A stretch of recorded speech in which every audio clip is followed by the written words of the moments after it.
हम्म।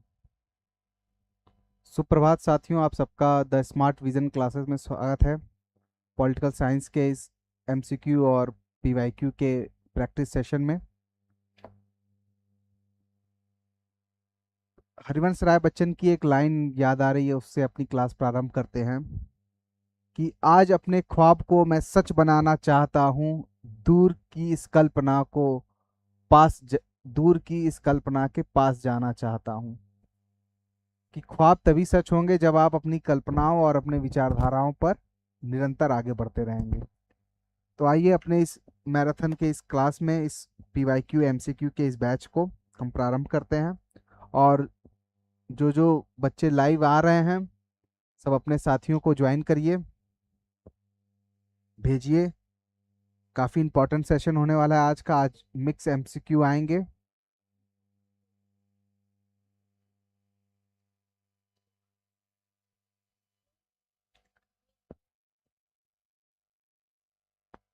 Like share करते रहिए आप लोग।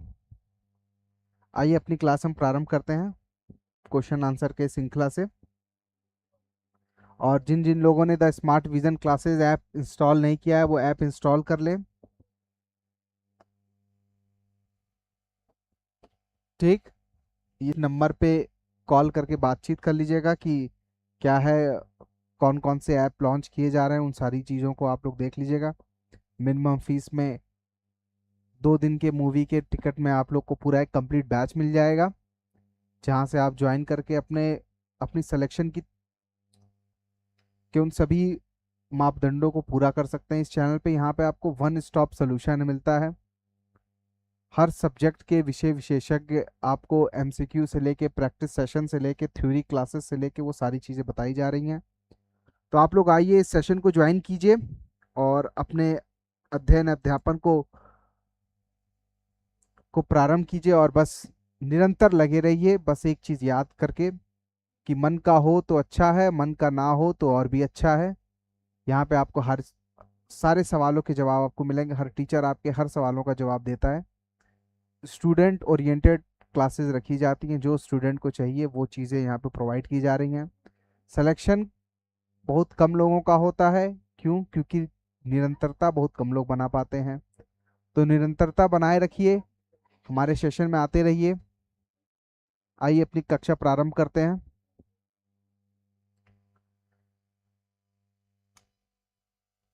राष्ट्रीय पंचांग के संदर्भ में क्वेश्चन नंबर 1 है ये। क्वेश्चन नंबर 1, राष्ट्रीय पंचांग के संदर्भ में कौन सा कथन सही है? ठीक है। भारतीय राष्ट्र पंचांग विक्रम संवत पर आधारित है। दूसरा, राष्ट्रीय पंचांग को 26 जनवरी 1950 से अपनाया गया था। उपयुक्त कूट में कौन सा एक सही है, ये बताना है। ठीक। राष्ट्रीय भारतीय राष्ट्रीय पंचांग के संदर्भ में सही कथन का चुनाव करना है और जो कूट सही है वो बताना है। तो इसमें क्या सही है? सबसे पहली चीज, राष्ट्रीय पंचांग विक्रम संवत नहीं है। ठीक। राष्ट्रीय पंचांग को जनवरी 26 1950 से अपनाया गया था, नहीं। तो इस पर क्या हो जाएगा? ना ए ना बी। ठीक।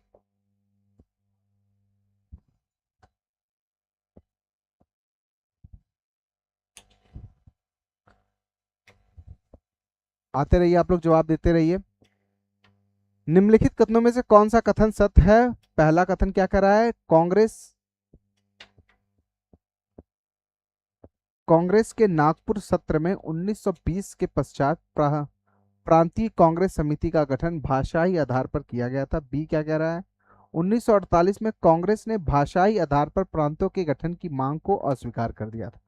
कांग्रेस के गठन की बात की जा रही है कि कांग्रेस के गठन से संबंधित भाषाई आधार पे और कब कब किया गया था। देखिए, आप लोग बताइए, इसका जवाब बताइए, जल्दी जल्दी बताइए।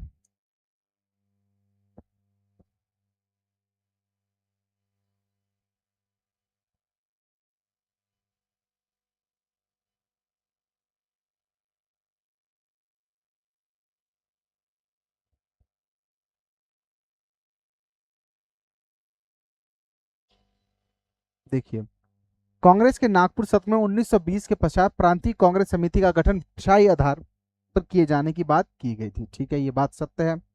1948 में कांग्रेस ने भाषाई आधार पर प्रांतों के गठन की मांग को अस्वीकार कर दिया था। हाँ, भाषाई आधार पर प्रांत 1900 भारत के आजाद होने के बाद भी इस बात को देखा गया कि इस बात से बहुत ताल्लुक नहीं रखा गया था कि भाषाई आधार पर राज्यों के गठन की बात की जाए। हमने पहला भाषाई जब राज्य पुनर्गठन आयोग की बात की गई तो भाषाई आधार पर हमने राज्य के विभाजन की बात को आजादी के बाद भी कई वर्षों तक हमने इस चीज को स्वीकार नहीं किया। तो क्या हो जाएगा, ए और बी दोनों। ठीक, अगला बताइए।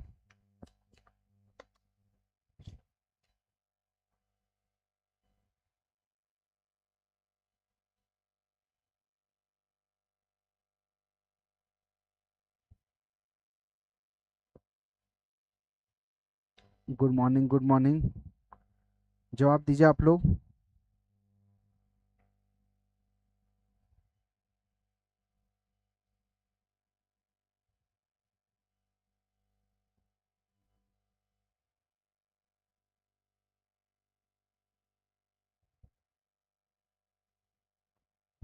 राज्यों के गठन से संबंधित है।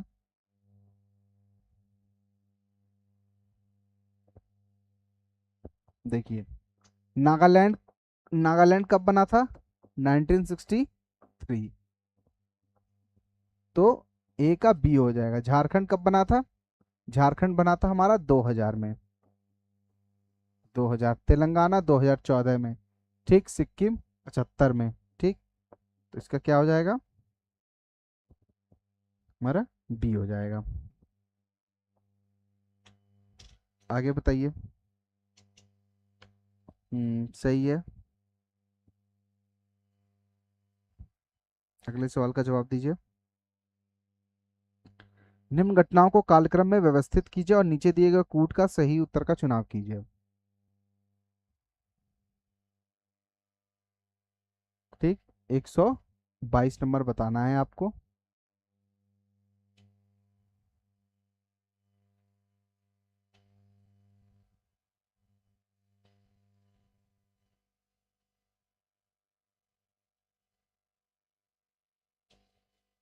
एक सौ बाईस के इसका 4 नंबर सवाल बताइए।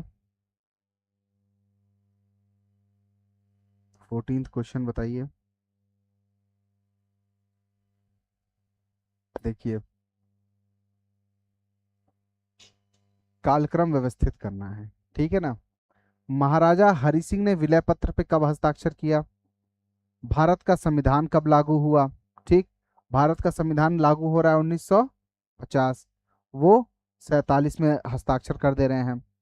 तो जम्मू कश्मीर की प्रभुता संविधान सभा में भारत में विलय की अनुमति प्रदान की गई, कब की गई, 1951 में की गई, ठीक। जम्मू कश्मीर राज्य का नया संविधान लागू हुआ, ठीक। तो क्या हो जाएगा, 1 2 3 4 सीक्वेंस वाइज है, ठीक है, 1 2 3 4।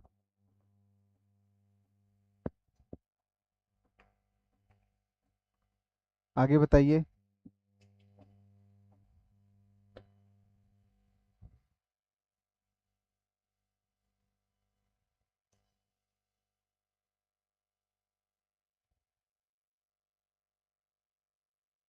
अगला सवाल बताइए। 26 जनवरी 1950 को भारत की वास्तविक संवैधानिक स्थिति क्या थी।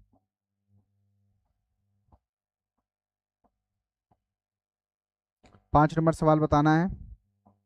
26 जनवरी 1950 को भारत की वास्तविक संवैधानिक स्थिति क्या है, क्या है। 1950 में संपूर्ण प्रभुत्व संपन्न लोकतांत्रिक गणराज्य, पंथ निरपेक्ष नहीं था, समाजवादी नहीं था, ठीक।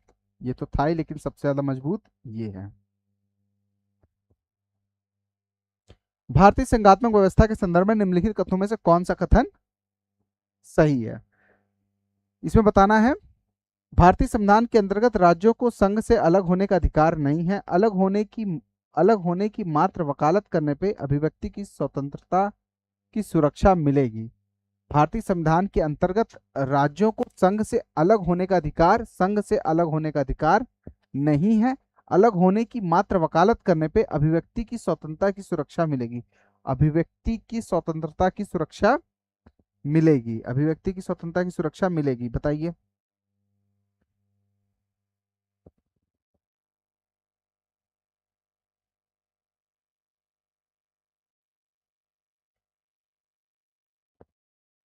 छह नंबर सवाल बताइए।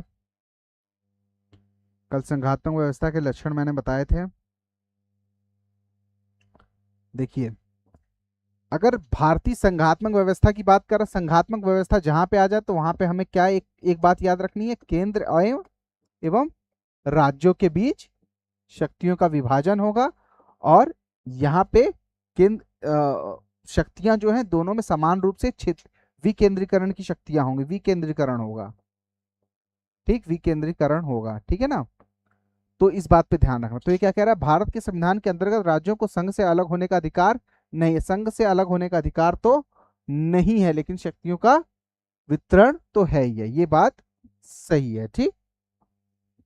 अलग होने की मात्र वकालत करने पे अभिव्यक्ति की स्वतंत्रता की सुरक्षा मिलेगी। ये कहने का मतलब, अलग होने की मात्र वकालत करने पे, इस बात का मतलब कि अलग हो सकते हैं। अलग हो सकते हैं, ये यहाँ पे कह रहा है अलग हो सकते हैं। अलग अगर हो सकते हैं तो वो क्या माना जाएगा, इनका आर्टिकल 19 माना जाएगा, नहीं माना जाएगा। हमारे आर्टिकल 19 में क्या है, युक्ति युक्ति युक्ति युक्ति लॉजिकल रिस्ट्रिक्शन है। लॉजिकल रिस्ट्रिक्शंस है। ठीक। तो आपको ऐसा नहीं कि जो अलग होना चाहेगा वो देश की एकता अखंडता को सुनिश्चित करने के लिए वो कर दिया जाएगा, नहीं किया जाएगा। ठीक है ना। तो ये हमारा अभिव्यक्ति की स्वतंत्रता नहीं माना जाएगा। तो दूसरा गलत हो जाएगा। तो क्या हो जाएगा, केवल कौन सा बताना, केवल एक सही है। ठीक, वेरी गुड। चलिए आगे। मूल अधिकार के अतिरिक्त भारत के संविधान का निम्नलिखित में से कौन सा भाग मानव अधिकार की सार्वभौमिक घोषणा 1948 universal declaration of human right के सिद्धांत प्रावधानों को प्रतिबंधित करता है? ठीक है, बताना है, बताइए। 7 नंबर सवाल।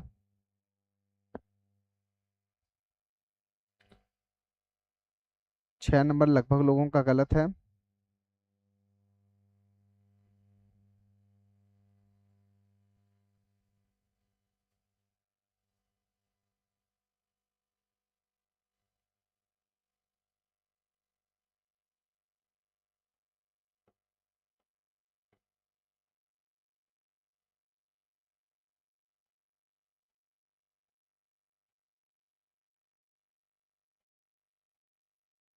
बताइए बताइए, जल्दी बताइए।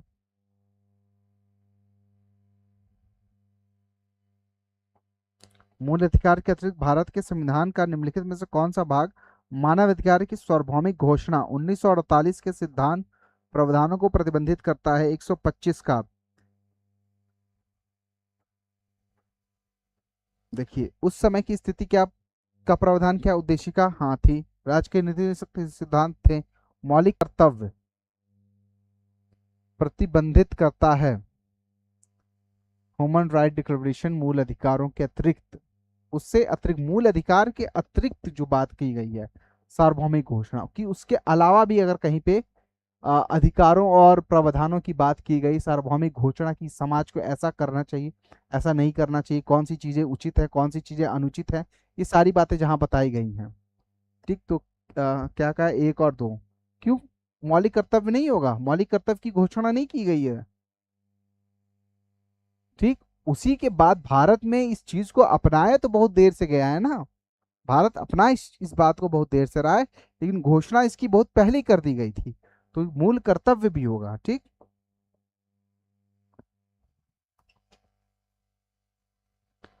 निम्नलिखित कथनों पर विचार कीजिए। भारत का संविधान अपने को मूल ढांचे को संघवाद, पंथ निरपेक्षता, मूल अधिकारों तथा लोकतंत्र के रूप में परिभाषित करता है। दूसरा कह रहा है, भारत का संविधान नागरिकों की स्वतंत्रता तथा उन आदर्शों जिन पर संविधान आधारित है की सुरक्षा हेतु न्यायिक पुनरावलोकन की व्यवस्था करता है।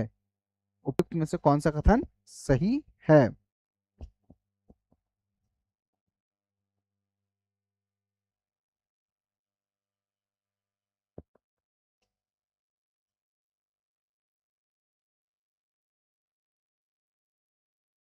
8 नंबर बताना है।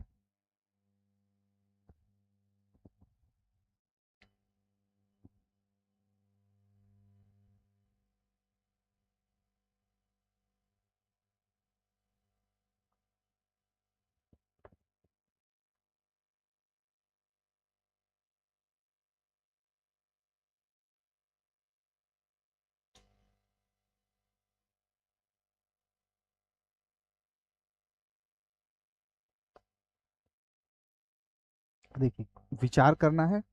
भारत का संविधान अपने मूल ढांचे को संघवाद, पंथ निरपेक्ष, मूल अधिकारों तथा लोकतंत्र के रूप में परिभाषित करता है। हमें क्या पता होना चाहिए? मूल ढांचे में 26 चीजें हैं वर्तमान में, जिसको समय समय पे सुप्रीम कोर्ट अपने हिसाब से बदलता रहता है। तो संघवाद, फेडरल स्ट्रक्चर जो है, सी कहा जा रहा है, सी कहा जा रहा है। जो जो पंथ निरपेक्षता तो है, मूल अधिकार पूर्ण मूल अधिकार नहीं है, ठीक, के रूप में लोकतंत्र के रूप में परिभाषित करने की जब बात किया है, संघवाद को परिभाषित करने की बात करा है, ये और ये मूल ढांचे के इस संदर्भ में संपूर्ण बातों में नहीं नहीं लागू होता है। तो पहला हमारा ऐसे कट गया, ठीक है।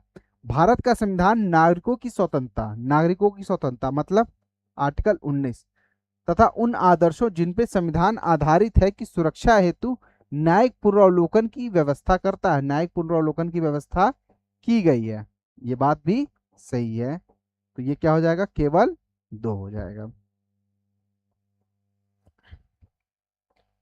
ठीक है। भारत के संविधान की उद्देशिका, भारत के संविधान की उद्देशिका क्या है?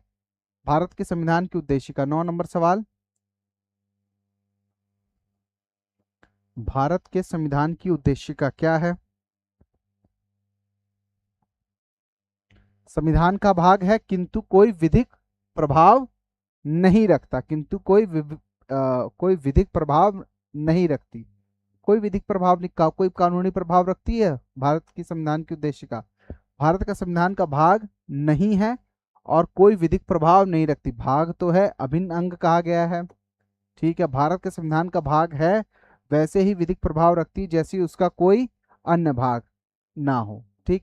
ये बात गलत है।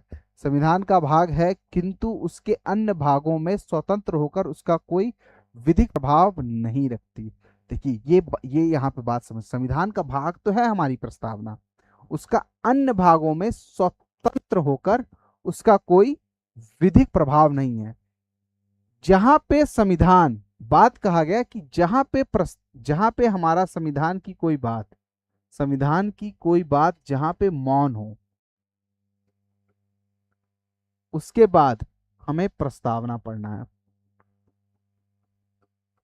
किसी के साथ मिला के देखेंगे तब वो बात स्पष्ट होगी। वहां पे उसके मूल तत्वों की बात की गई, ठीक। अगला सवाल। भारत के सर्वोच्च न्यायालय ने संविधान के आधारभूत ढांचे के सिद्धांत को स्पष्ट किया। आधारभूत ढांचे का सिद्धांत में है, मैंने कल भी आपको ये बताया था, आधारभूत ढांचा का सिद्धांत केशवानंद भारती केस में, ठीक। वाद एवं उस वाद में उच्चतम न्यायालय की व्यवस्था में त्रुटिपूर्ण युगम की पहचान कीजिए। वाद और त्रुटिपूर्ण युगम की बात की गई है, ठीक। बताना है, इस सवाल का जवाब दीजिए।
किसी, हाँ, गुड मॉर्निंग। आइए इसका जवाब दीजिए। 11 नंबर सवाल का जवाब सी आ रहा है। ठीक है, देखिए, इंदिरा साहनीवाद तो सबको पता ही है। अन्य पिछड़ा वर्गों के लिए चिकनी परत की बात की गई थी। विशाखवाद अपने कार्यस्थल पर यौन शोषण से उत्पीड़न कामकाजी महिलाओं के लिए बात की गई थी, ये भी सही है। मेनका गांधीवाद भी 14, 19 और 21 में परस्पर जो समानता के और अब मतलब कि अधिकार की प्राप्ति करने के लिए, कहीं पे नौकरी पाने के लिए और किसी को किसी अधिकार से वंचित रखने के लिए जो बात की गई थी, उसकी स्वतंत्रता की, उसकी जो गरिमा की बात की गई थी, उससे संबंधित है मेनका गांधीवाद। और ये जो हमारा है बेला बनर्जीवाद किससे संबंधित है? बेला बनर्जीवाद क्या है? बेला बनर्जीवाद, ये वाद हमारा ये वाद हमारा पश्चिम बंगाल में क्या हुआ था, वहां के जो मकान मालिक थे, मकान मालिक मकान मालिक जो थे, वह अपना मकान जो किराए पे देते थे, वह बाजार मूल्य से किसी अन्य तारीख, मतलब तारीख से भुगतान करने की मांग की गई थी। मतलब वो ऐसा होता था कि जैसे मकान आज है, आज उस मकान की कीमत है 100 रुपए, किसी मकान की कीमत है 100 रुपए। ठीक, अब वो मकान आने वाले 2026 में वो मकान हो जाएगा 110 में। ठीक, तो वो करते क्या थे कि वो उन्होंने अगर आज वो मकान भेज दिया है, तो आने वाले समय में तो बड़े दाम पे बिकेगा, तो वो इस बड़े दाम को वर्तमान में ले लेते थे। तो ये उससे संबंधित है, विदेश यात्रा से संबंधित नहीं, मकान मालिकों के भुगतान से संबंधित, बाजार मूल्य के आधार पे भुगतान से संबंधित मामला है ये। बाजार बाजार मूल्य के बाजार मूल्य के भुगतान से संबंधित मुद्दा है, भुगतान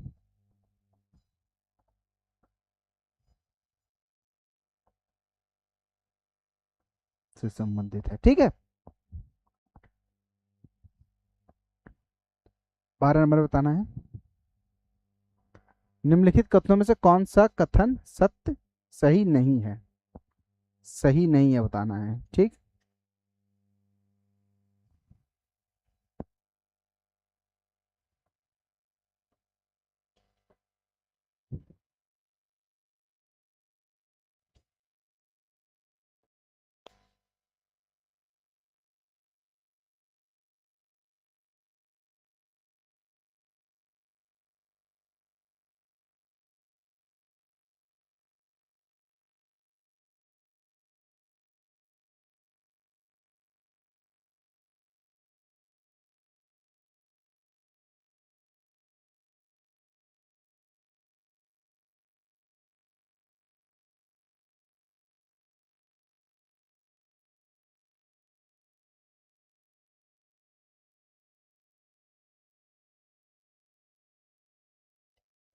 बताइए कौन सा कथन सत्य नहीं है?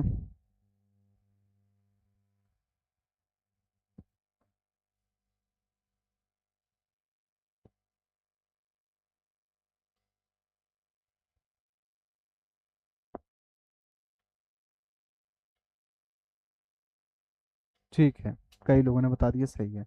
कि हम मुंशी संविधान का प्रारूप बनाने के लिए, ठीक है, एक सदस्य थे, ये बात सही है। संविधान सभा द्वारा भारतीय संविधान को स्वीकार किया गया, ये कब किया गया? 26 नवंबर 1949 को। ठीक है, बलवंत राय मेहता समिति 57, पंचायती राज की स्वीकृति की गई थी। संविधान के अंतर्गत मूल अधिकारों को संरक्षण का राष्ट्रपति नहीं, किसको कहा गया है? सुप्रीम कोर्ट को कहा गया है। ठीक है,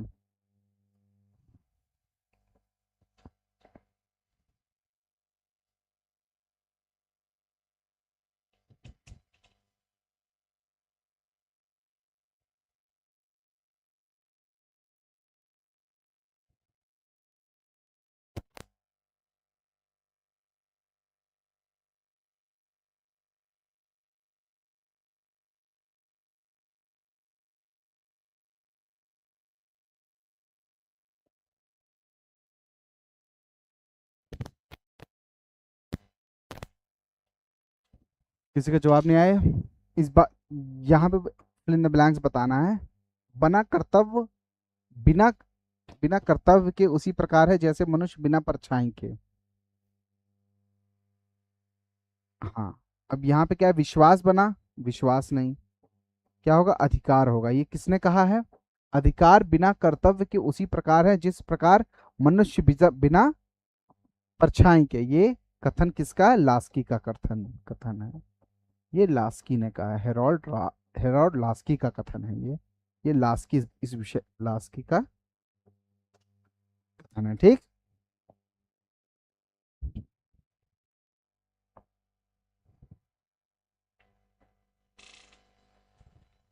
अगला सवाल। न्यायालय उपादित कर सकता है कि अपराध गठित करने वाला कोई कृत्य अस्पष्टता के आधार पर किया गया था यदि ऐसा अपराध गया है के संबंध में किया जाता है।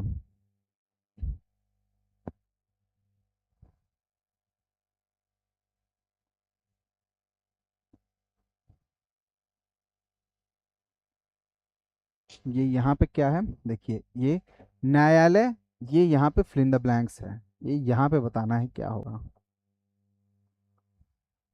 इन चारों विकल्पों में देखकर। ठीक, यदि ऐसा अपराध कि अगर अस्पष्टता के आधार पर किसको अस्पष्टता से सुरक्षा प्रदान की गई है, 14th का ए कहा जा रहा है, 14th का ए कहा जा रहा है। हम्म, हाँ, ये बात सही है। अपराध घटित किसके साथ अपराध होगा? किसी भी समुदाय के साथ नहीं। ठीक, अनुसूचित जनजाति के साथ नहीं, अनुसूचित जाति के साथ। ठीक,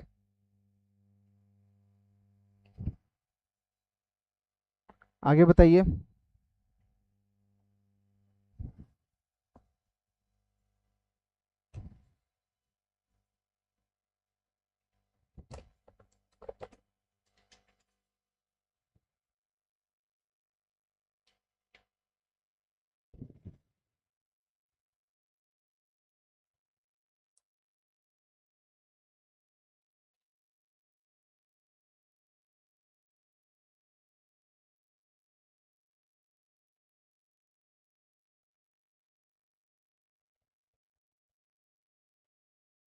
मिट्टी का तन, मिट्टी का तन, मिट्टी का तन और मस्ती का मन। सर, मिट्टी का तन और मस्ती का मन, क्यों छड़ गवाए रे मन, पाए न पाए पिया न पाए रे मन।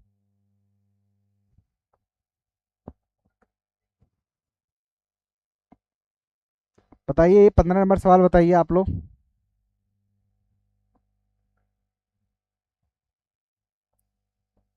कबीरदास जी की एक इसी राष्ट्रपति वाली बात पे एक बड़ी अच्छी शेर है। वो कहते हैं प्रेम के विषय में, वहां पे मैंने एक लाइन मैंने भी अपनी जोड़ी है। कबीरदास जी कहते हैं, प्रेम प्रेम को सब कोई कहे, प्रेम न बूझे कोय, प्रेम को जो प्रेम से बूझे वो प्रेम का होए।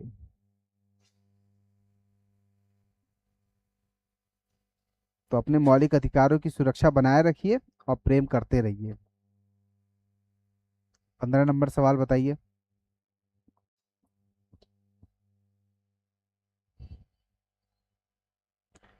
भारत के राष्ट्रपति को निलंबित करने की शक्ति प्राप्त है। ये देखिए, अच्छा सवाल है, किसी का जवाब नहीं आया इसमें। 15 का डी कहा जा रहा है, 15 का डी।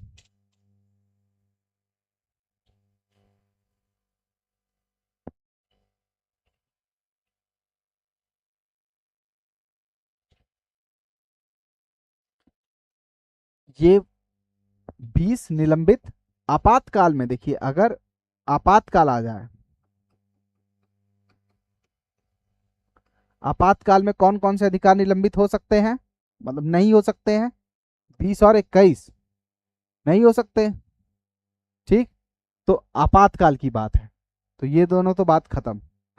निलंबित करने की शक्ति प्राप्त है आर्टिकल 21 क्लॉज, शिक्षा का अधिकार की जो बात की गई है, ये राष्ट्रपति को निलंबन करने की शक्ति शिक्षा के अधिकार से प्राप्त की गई है। ठीक, और कोई अधिकार नहीं है जो राष्ट्रपति जिस चीज को निलंबित, और ये भी कब,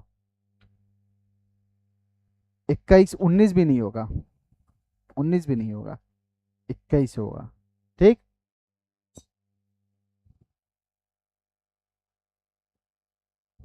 16 नंबर बताइए। सूची 1 और सूची 2 को मिलान करना है।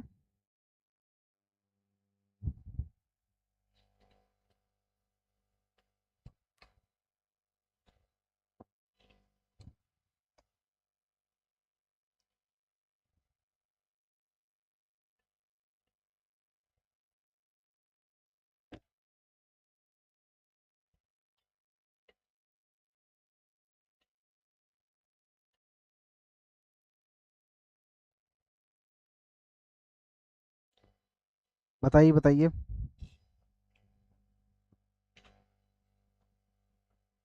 हम्म।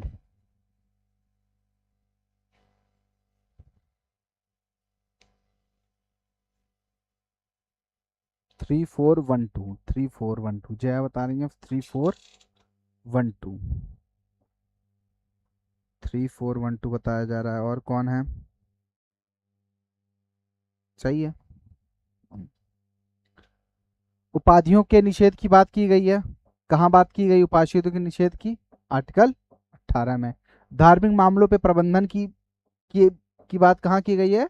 प्रबंधन 26, 26 में। 25 में क्या गया? अंतःकरण के द्वारा धर्म को मानने की स्वतंत्रता। अल्पसंख्यकों की भाषा, अल्पसंख्यकों की भाषा का संरक्षण 29। और 30 में क्या कहा गया है? उसके प्रबंधन की बात की गई। क्या बात की गई? उसके प्रबंधन की। अल्पसंख्यक शैक्षणिक संस्थानों के प्रबंधन से शिक्षा का अधिकार।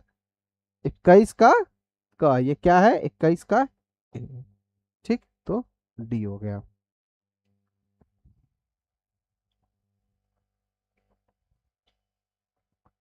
निम्नलिखित में से किस आधार पर नागरिकों की विचार अभिव्यक्ति की स्वतंत्रता पर प्रतिबंध नहीं लगाया जा सकता? निम्नलिखित में से किस आधार पर नागरिकों की विचार अभिव्यक्ति की स्वतंत्रता पर प्रतिबंध नहीं लगाया जा सकता? किस आधार पर प्रतिबंध नहीं लगाया जा सकता बताना है।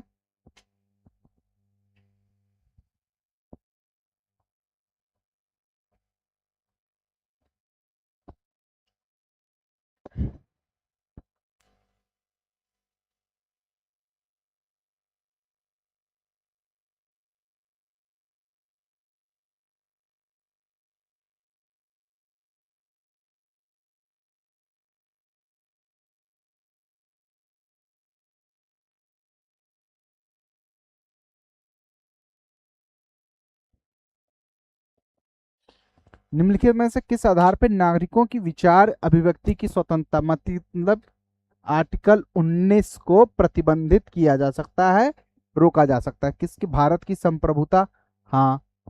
लोक व्यवस्था, हाँ।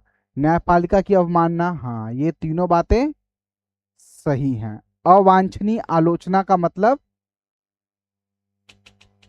रोका जा सकता, प्रतिबंध नहीं लगाया जा सकता। किसके आधार पर प्रतिबंध नहीं लगाया जा सकता? ये कोई ये कह रहा था क्या? हम्म। इनके आधार पर तो प्रतिबंध लगाया जा सकता है, युक्ति युक्ति लॉजिकल रिस्ट्रिक्शन लगाया जा सकता है, लेकिन अवांछनीय आलोचना, अवांछनीय आलोचना के आधार पे मतलब कि अवांछनीय का मतलब हमें कोई बात प्रिय नहीं लगी, अप्रिय लगे कोई बात, अप्रिय बन जाए, अप्रिय लगे कोई बात, कि भैया ये बात आप सही नहीं बोल रहे हैं, मुझे से लगे कि नहीं नहीं ये किसी वर्ग विशेष के प्रति ये बात अच्छी नहीं बोली गई है। हाँ।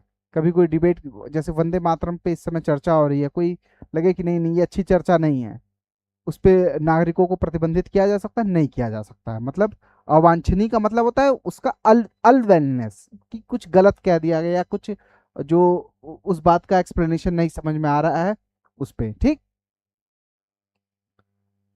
18 नंबर सवाल क्या कह रहा है? अभिव्यक्ति व्यक्तिगत स्वतंत्रता के लिए उच्च न्यायालय निम्नलिखित में से किस रिट को जारी कर सकता है?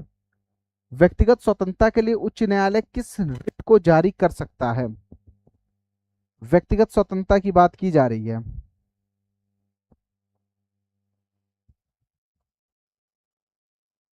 व्यक्तिगत स्वतंत्रता की बात की जा रही है।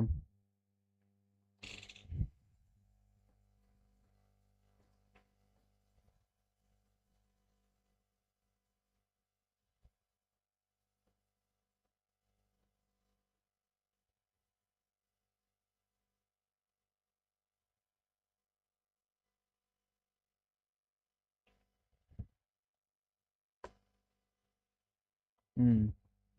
परमादेश, अधिकार प्रेक्षक, बंदी प्रत्यक्षीकरण। बंदी प्रत्यक्षीकरण का मतलब क्या है? बंदे को उपस्थित करो, मतलब व्यक्ति को हमारे सामने लाओ, व्यक्ति को उपस्थित करो।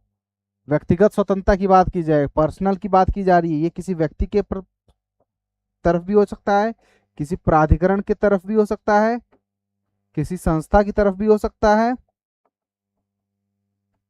ठीक। कोई एक कोई एक निकाय की तरफ भी हो सकता है। ठीक है। व्यक्ति इसमें आ जाएगा, निकाय आ जाएंगे, इन सबके तरफ हो जाएगा। ठीक है, बंदी प्रत्यक्षीकरण। ठीक। व्यक्तिगत लोगों को लाने की बात करें ना, बी कैसे हो जाएगा? अधिकार प्रेक्षक कैसे हो जाएगा?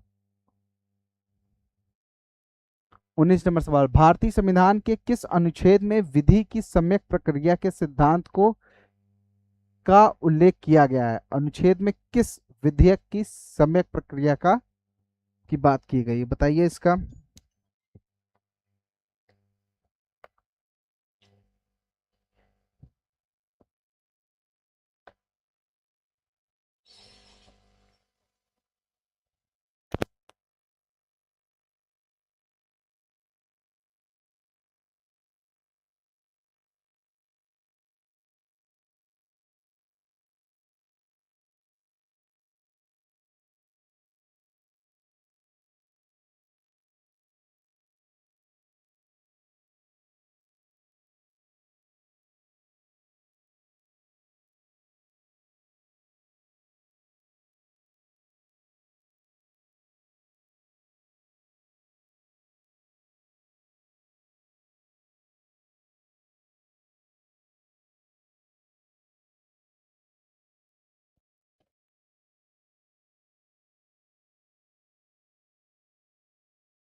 देखिए, विधि की सम्यक प्रक्रिया का सिद्धांत क्या कह रहा है? ये कह रहा है rule of law. Rule of law क्या कह रहा है? तरफ कानून की तरफ सब का बराबर अधिकार होगा। ठीक है। विधि की समान विधेयक की सम्यक प्रक्रिया का मतलब ये होना। बी होना चाहिए। बी कैसे होना चाहिए? बी में क्या कहता है? अवसर की समानता कही गई ना, अवसर की समानता, अवसर की। ए नागरिकता से संबंधित। 21 में धार्मिक प्रबंधन।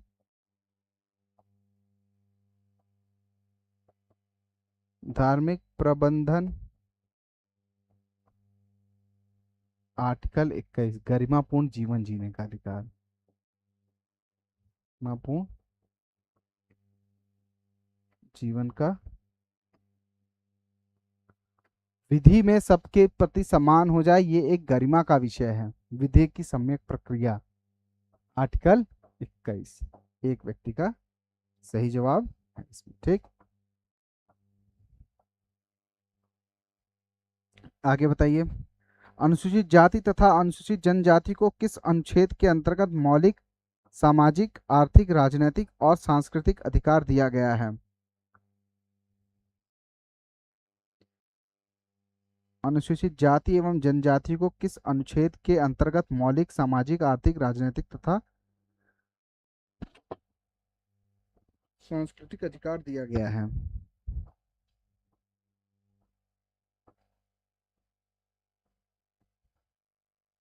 हम्म।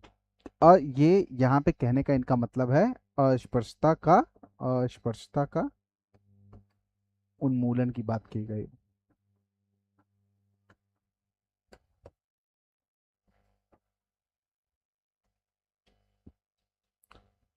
कौन सा युग्म सही नहीं है?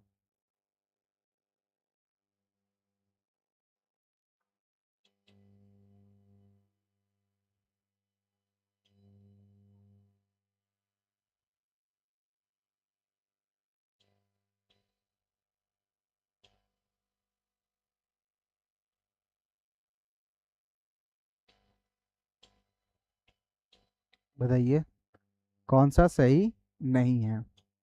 21 नंबर।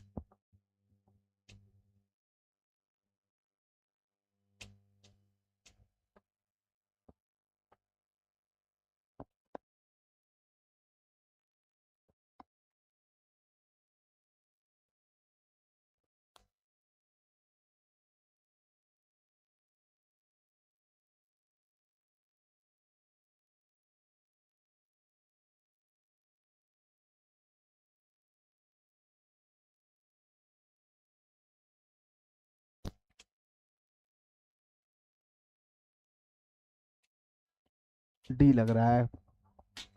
मानव के दुर्व्यापार, बाल श्रम पर प्रतिबंध, ये 23 तो कहता है। 24 क्या कहता है?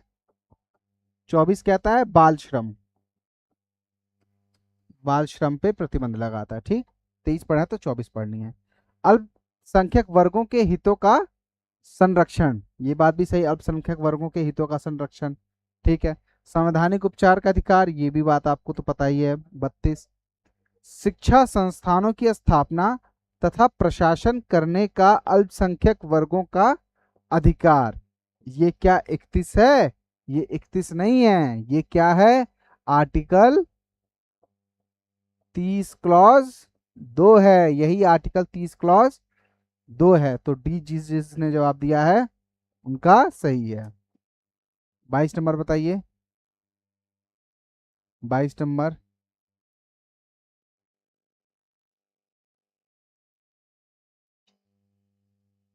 हम्म,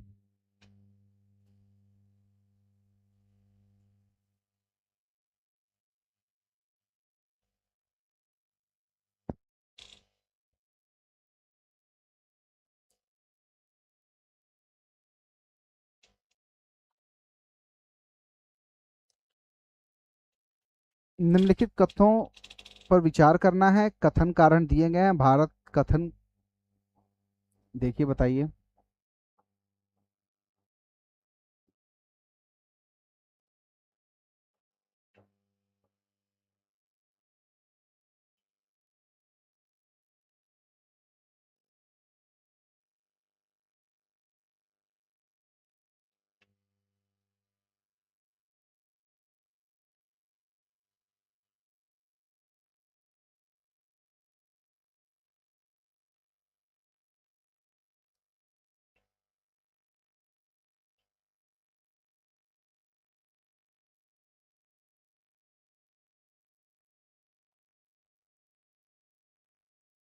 देखिए, भारत की संविधान क्या अनुच्छेद 30, ठीक है, अल्पसंख्यक वर्ग शब्द को परिभाषित नहीं करता। अगर संविधान में, एक बात याद रखें, संविधान में कहीं पे भी ये शब्द आ जाए, इस चीज को परिभाषित किया गया है, किसी भी चीज को परिभाषित किया गया है। हमारे किसी भी चीज को परिभाषित 99% नहीं किया गया है। अगर किसी चीज को परिभाषित कर दिया जाता तो संविधान क्या हो जाता? बहुत बड़ा हो जाएगा। ठीक है। तो एक तो वैसे ही इतना बड़ा और जटिल संविधान है, तो हर चीज को परिभाषित नहीं किया गया, लेकिन ये कारण सही है। शब्द का उल्लेख अल्पसंख्यक शब्द है, परिभाषित नहीं है कि किसको अल्पसंख्यक कहेंगे। ठीक, ये समय समय पे न्यायालय की व्याख्याओं के द्वारा और उस क्षेत्र विशेष और भूगोल की स्थिति के हिसाब से वहां पे अल्पसंख्यक वर्ग का निर्धारण होगा। कारण क्या कह रहा है? संविधान केवल भाषाई और धार्मिक अल्पसंख्यक वर्गों को मान्यता प्रदान करता है, ये बात भी सही है। भाषाई और धार्मिक अल्पसंख्यकों में बौद्ध हुए, जैन हुए, पारसी हुए, हमारे मुस्लिम हुए। ठीक है। भाषाई अल्पसंख्यक जैसे आपका आसाम का मुद्दा हो गया, इसमें मणिपुर का मुद्दा हो गया। ठीक। पश्चिम बंगाल के अंदर बांग्ला और उर्दू वालों के भाषाई आधार पर अल्पसंख्यकों की बात की जा सकती है। ठीक है। वर्गों को मान्यता प्रदान करता है। ठीक। अब ये तो सही है, ये भी सही है, क्या ये इसकी सही व्याख्या करता है? आइए हम देख लेते हैं। मैंने क्या कहा था? क्योंकि लगाना है, इसके बाद क्योंकि लगाना है। भारतीय संविधान का अनुच्छेद 30 अल्पसंख्यक वर्ग शब्द को परिभाषित नहीं करता, क्योंकि संविधान केवल भाषाई और धार्मिक अल्पसंख्यक वर्गों को मान्यता प्रदान करता है। ये इस चीज को इसकी व्याख्या के रूप में परिभाषित नहीं कर रहा है। ठीक, तो ये क्या हो जाएगा? व्याख्या नहीं करता, ठीक है ना।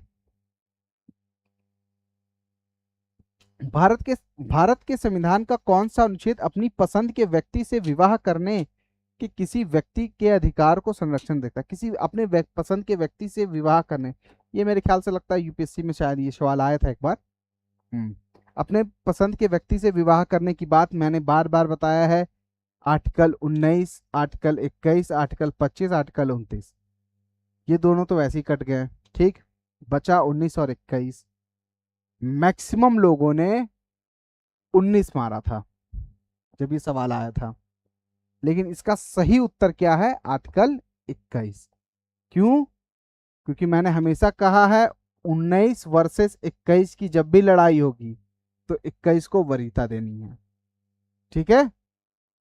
तो आर्टिकल 21 गरिमापूर्ण जीवन जीने का अधिकार। 19 क्या, 19 इस बात को क्या कहता है? स्वतंत्रता।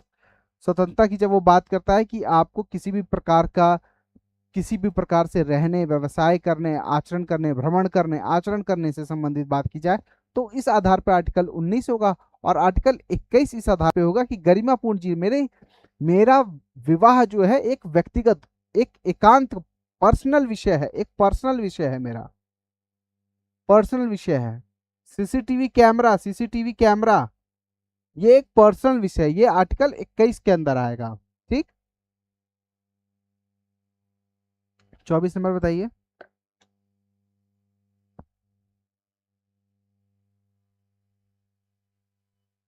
निम्नलिखित कथनों में से कौन सा सही नहीं है?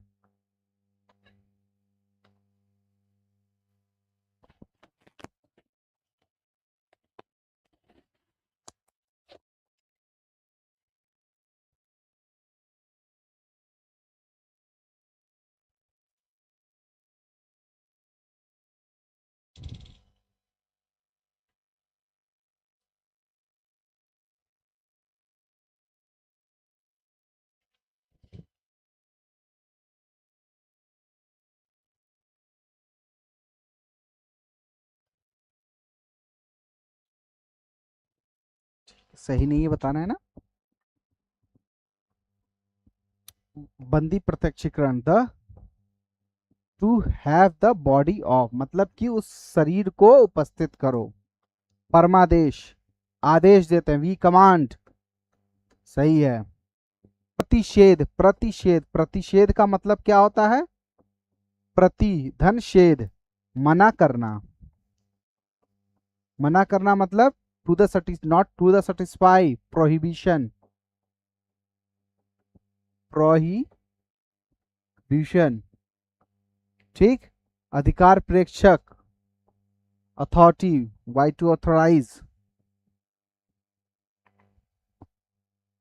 25 नंबर, निम्नलिखित में से मूल अधिकारों के किस संवर्ग में अस्पृश्यता के रूप में किए गए विभेद के विरुद्ध संरक्षण समाविष्ट है? मूल अधिकार में अस्पृश्यता।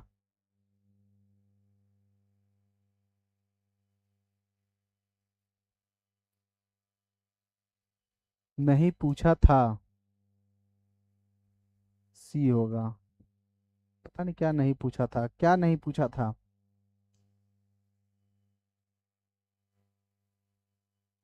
25 का डी कह रहे हैं, ठीक है। हाँ, शोषण के विरुद्ध, शोषण के विरुद्ध कहाँ कहाँ पे है? 23 से 24 स्वतंत्रता का अधिकार, 19 से 22 संवैधानिक उपचारों का अधिकार, आर्टिकल 32 समानता का अधिकार कहाँ है? 14 से 18। नीचे दिए गए कथन कारण बताने हैं, कौन सा सही है कौन सा गलत है। 26 नंबर बताइए।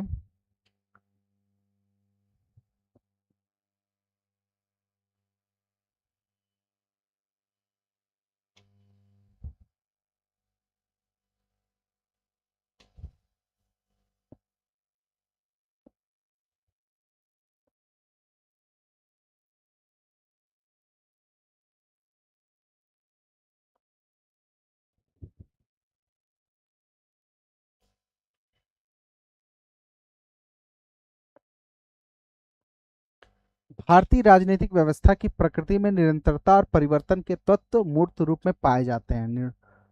पर- परिवर्तन के तत्व तो पाए जाते ही हैं, तभी तो समय समय पे इतने संशोधन हुए हैं।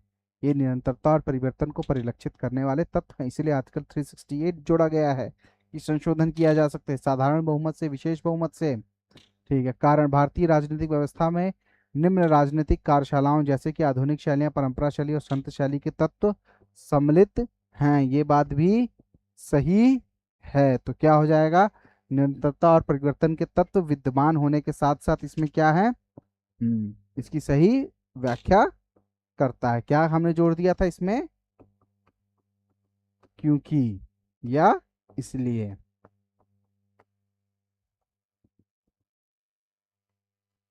भारत के संविधान के किस अनुच्छेद के अंतर्गत निजता का अधिकार संरक्षित है? निजता का अधिकार, फिर से वही सवाल, निजता का अधिकार, ये इस बार तो गलत नहीं होना चाहिए।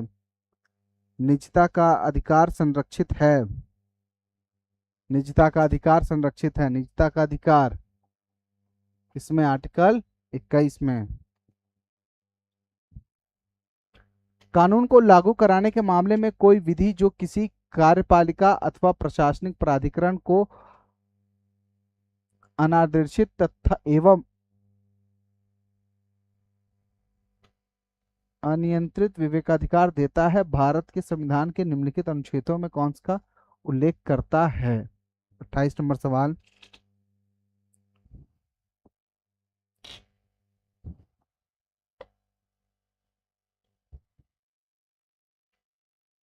कानून को लागू कराने के मामले में कोई विधान जो किसी कार्यपालिका अथवा प्रशासनिक प्राधिकारी को अनिर्देशित एवं अनियंत्रित विवेकाधिकार देता है, भारत के संविधान का कौन सा अनुच्छेद है?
इस सवाल का जवाब 44 आ रहा है लोगों का। ठीक है, देखिए, कानून को लागू कराने के मामले में कोई विधान, ठीक, जो किसी कार्यपालिका अथवा प्रशासनिक प्राधिकार को अनिर्देशित एवं अनियंत्रित विवेकाधिकार देता है, भारत के संविधान के निम्नलिखित में से अनुच्छेदों का उल्लंघन करता। भारत के संविधान के निम्नलिखित अनुच्छेदों में किसका उल्लंघन करता है? अब देखिए ये क्या कह रहा है, कानून को लागू कराने के मामले में कोई विधान जो किसी कार्यपालिका को नियंत्रित, मतलब कि स्टेबलाइज द लॉ, जो लॉ को स्टेबलाइज कर रहा है, लॉ को लागू करा रहा है, उसकी बात कर रहा है, अथवा प्रशासनिक प्राधिकारी को अनियंत्रित, मतलब कि अनियंत्रित विवेकाधिकार देता है। ठीक, भारत के संविधान का कौन सा अनुच्छेद है? अनिर्देशित और अनियंत्रित विवेकाधिकार देता है, मतलब कि किसी एक अथॉरिटी को वह उस रूल्स और रेगुलेशंस को बनाने के लिए, उसके डिस्क्रिमिनेशन को रोकने के लिए वो अधिकार देने की बात कर रहा है। तो इसमें कौन सा हो जाएगा, अनुच्छेद 14। ठीक, ये यहां पे इस पूरे सेंटेंस का मतलब ये पूरी बात हो जाती है संविधान के कार्यकारिणी शाखा की बात कर रहा है। ये संविधान की कार्यकारिणी शाखा जो उसको लागू करा रही है, ठीक, उसको नियंत्रित करने की बात कर रहा है। ठीक है, कई लोगों को इसमें कंफ्यूजन, ये यहाँ पे इस चीज की बात कर रहा है। ठीक है ना।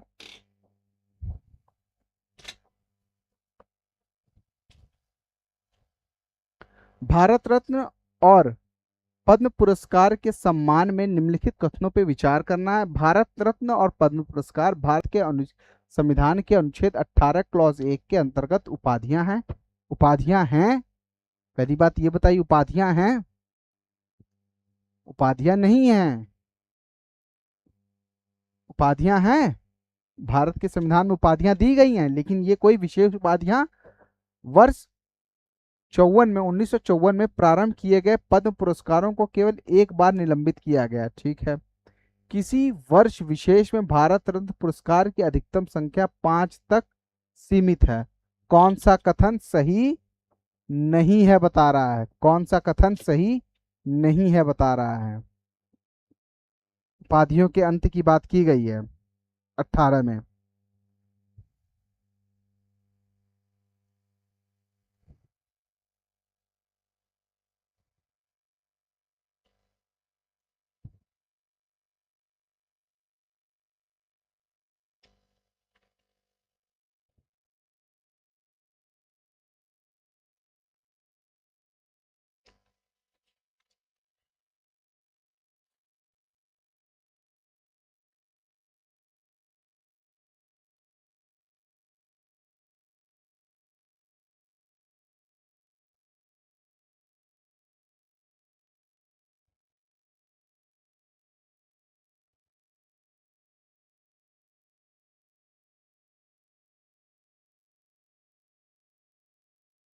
हम्म,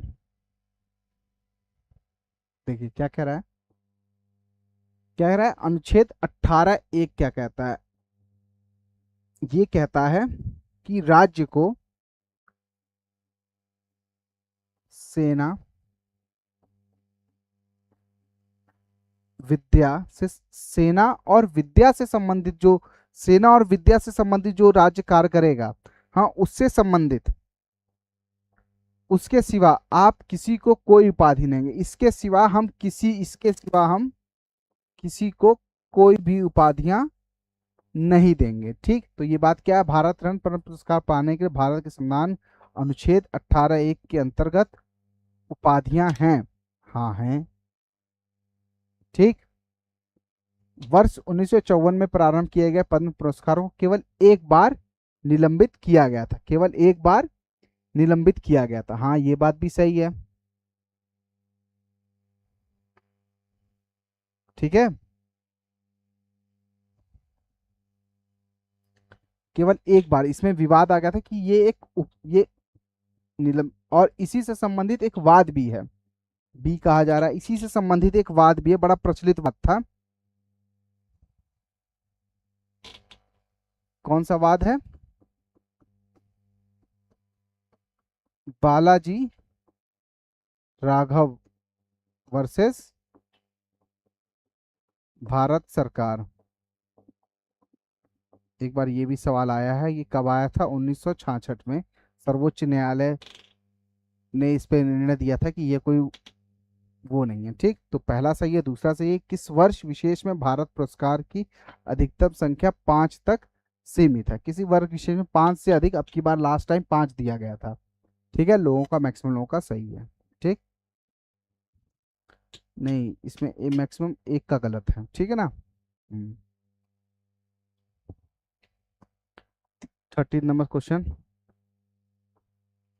हाँ, देखिए, अब देखिए यही तो हो गया ना। अब देखिए सवाल कैसे कठिन हो गया। सही नहीं पूछा, सही नहीं पूछने का मतलब सही है, सही नहीं पूछा है। ठीक, अब सुनिए। अब उप, उपाधि है, सही नहीं है। ठीक, ठीक है ना, सही नहीं है। कथनों पे विचार करना है और सही नहीं बताना है ना।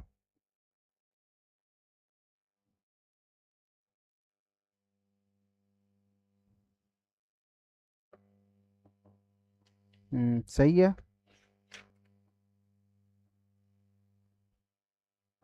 हाँ हाँ।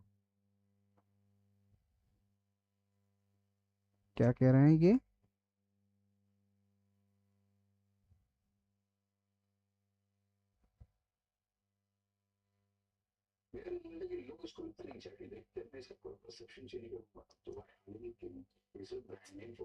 हम्म,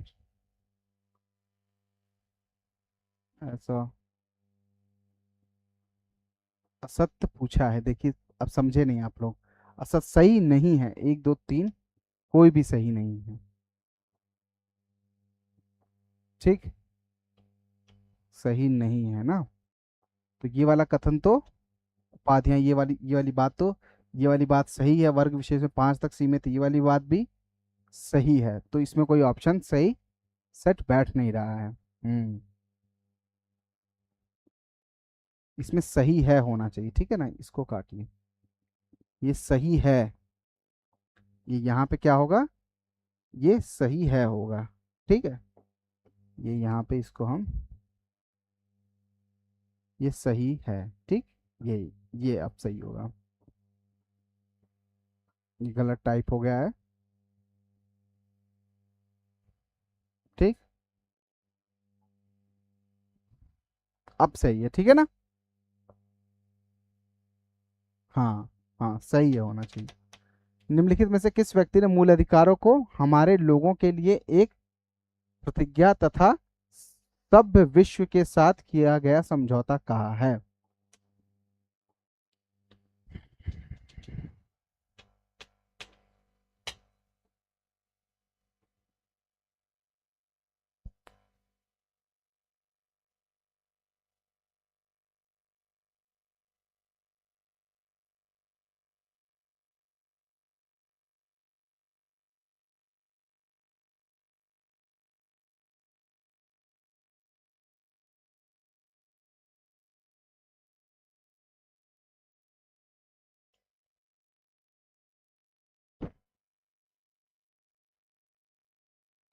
ये किसने कहा है, हमारे लोगों के लिए एक प्रतिज्ञा और सभ्य विश्व के साथ किया गया एक, सभ्य विश्व के साथ किया गया एक समझौता? ये हमारे सर्वपल्ली राधाकृष्णन ने, ये इन्होंने संविधान सभा में, इन्होंने हमारी संविधान सभा में ये इस बात को परिलक्षित करता है। इन्होंने बताया कि जो मानवाधिकार है, मानवाधिकार की रक्षा होनी चाहिए, रक्षा होनी चाहिए, उसको सुरक्षा प्रदान करनी चाहिए, उसको सुरक्षा प्रदान करनी चाहिए, उसकी बात इन्होंने कही। ठीक,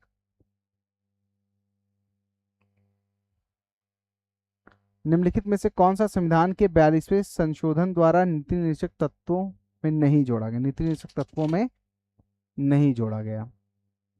ठीक है, 30 का बी आ रहा है। बी कैसे आ रहा है आपका? रिया सिंह ने बी जवाब दिया है। लग ही रहा था। हाँ, क्या लग ही रहा था, गलत हो गया। अच्छा।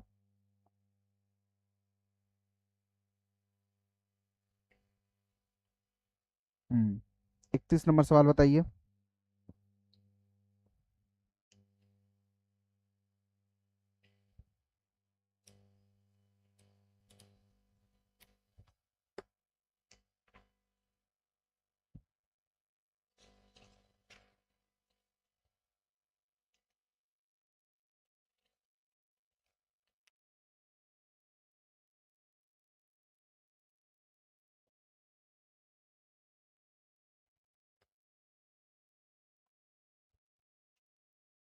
कौन ये कह रहा है 42वें संविधान संशोधन द्वारा नीति निर्देशक तत्वों में नहीं जोड़ा गया?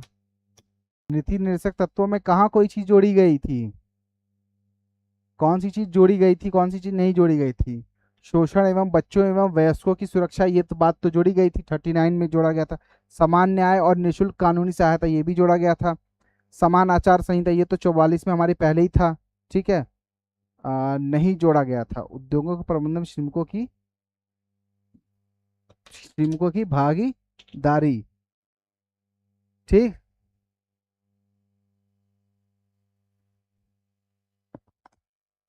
इसमें होना चाहिए एक ऑप्शन, और एक और है ई ऑप्शन, देखते हैं। ई ऑप्शन इसमें है फंडामेंटल ड्यूटी, फंडामेंटल ड्यूटी, मौलिक कर्तव्य, मौलिक कर्तव्य।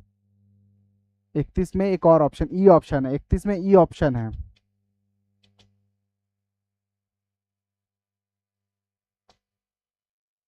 ठीक, 31 में ई ऑप्शन भी है, तो क्या हो जाएगा, ई ऑप्शन होगा। ठीक, नीति निषेध तत्वों में उस चीज को नहीं जोड़ा गया था, ठीक है ना। 32 नंबर बताइए। संविधान के किस अनुच्छेद के द्वारा उद्योग के प्रबंधन में कर्मचारियों की भागीदारी का प्रावधान किया गया था? कर्मचारियों की भागीदारी का प्रावधान किया गया था।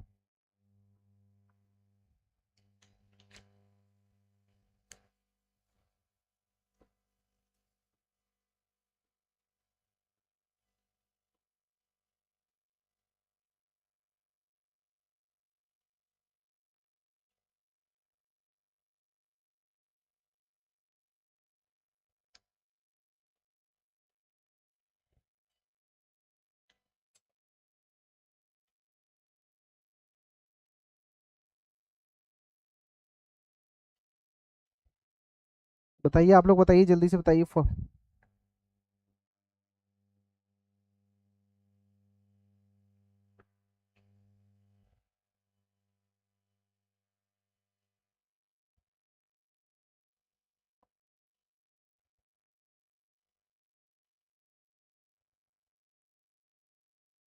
संविधान में उद्योगों के प्रबंधन में कर्मचारियों की भागीदारी का प्रावधान किया गया था।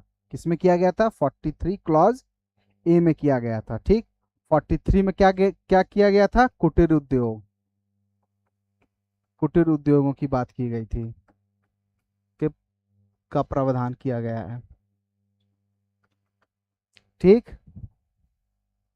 45 में क्या गया है? 32 का 43, क्या 43 दोनों है ना? 43 दोनों बताना है। 45 और 47 में क्या है? अनुच्छेद 45 47 क्या कहते हैं? हम्म। सही है, सही है, आप लोग का सही है।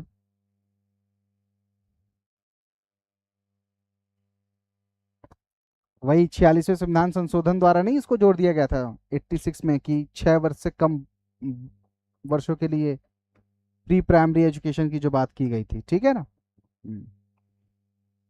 आगे बताइए जल्दी से।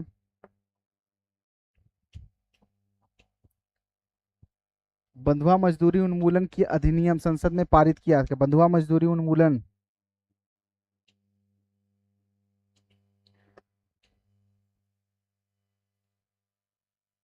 बंधुआ मजदूरी उन्मूलन अधिनियम संसद ने पारित किया था।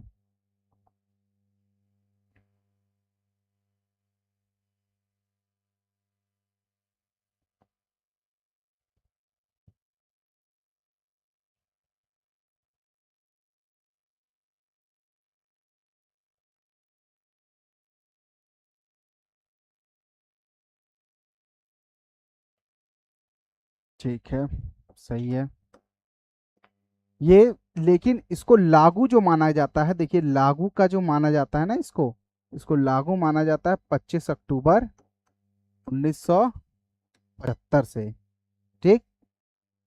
इसको लागू माना जाता है।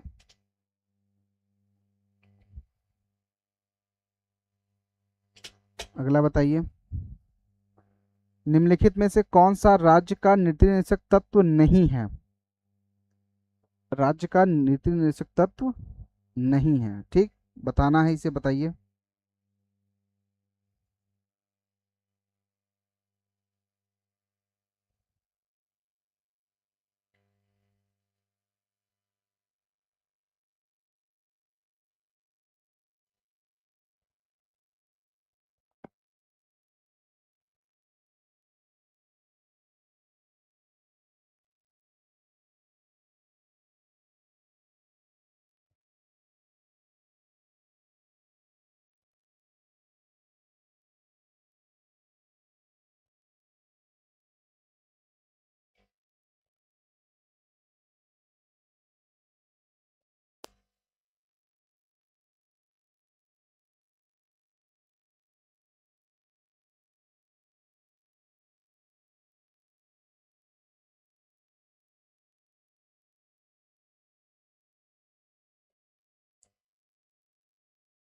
नहीं बताना है ना? 14 वर्ष से कम आयु के वर्गों के लिए निशुल्क शिक्षा की जो बात की गई है, ये कहाँ बात की गई है? हमारे फंडामेंटल राइट में आर्टिकल 21 क्लॉज ए में बात की गई है। ठीक।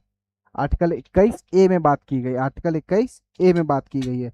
जो ये हमारे पहले नीति नीति निर्देशक तत्व 1945 में था। ठीक।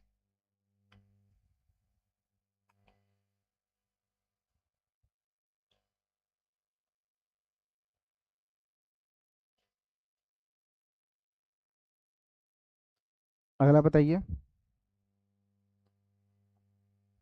35 नंबर सवाल बताइए, भारत के संविधान के संदर्भ में निम्नलिखित कथनों पर विचार कीजिए।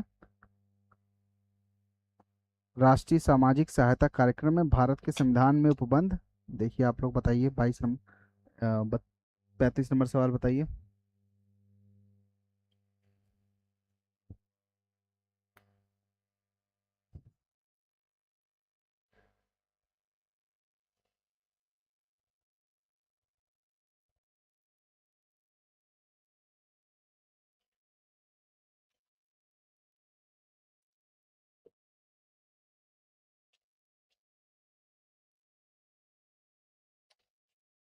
कथनों पे विचार करना है। मूल अधिकार, मूल कर्तव्य। ठीक है। भारत की राज्य के नीति निर्देशक तत्व भारत संविधान द्वारा आरंभ किए गए। राष्ट्रीय सामाजिक सहायता कार्यक्रम में भारत के संविधान में उपयुक्त उपबंधों में कौन से पूरे होते हैं? राष्ट्रीय सामाजिक सहायता कार्यक्रम में रा, राष्ट्रीय सामाजिक सहायता कार्यक्रम कब प्रारंभ किया गया? इसका उद्देश्य क्या है?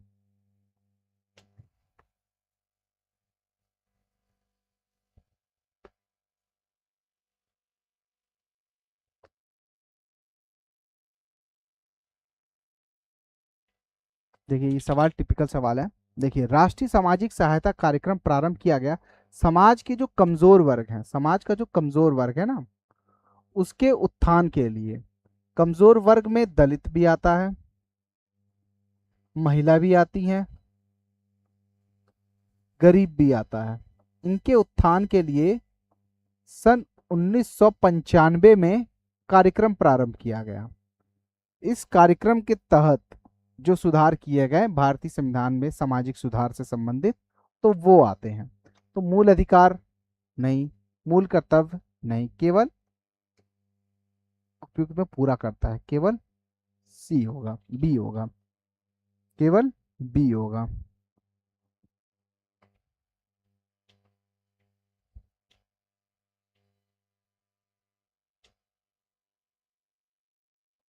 बताइए निम्नलिखित में से कौन सा एक मौलिक कर्तव्य नहीं है?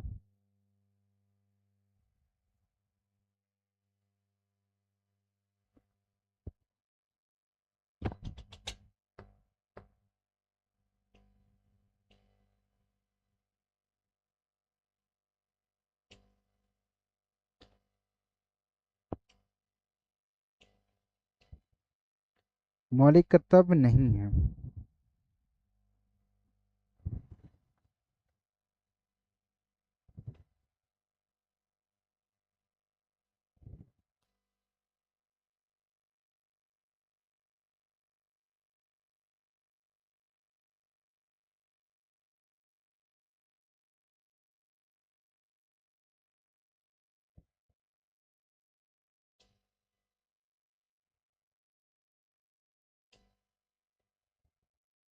सब डी डी कह रहे हैं, कैसे डी कह रहे हैं? ठीक है।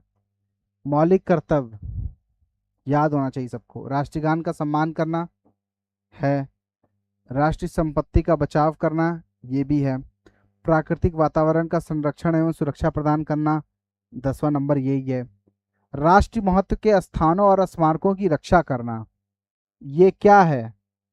ये हमारा डीपीएसपी है, नीति निर्देशक तत्व है। कितना नंबर वाला है? 49। 49वां डीपीएसपी ये बात कहता है। तो मौलिक कर्तव्य कौन सा नहीं है बताना था। ठीक। तो इसका क्या हो जाएगा? सी ऑप्शन होगा, सी होगा। क्या होगा? 36 का सी होगा। किसने किसने जवाब दिया है? हम्म, किसी ने नहीं।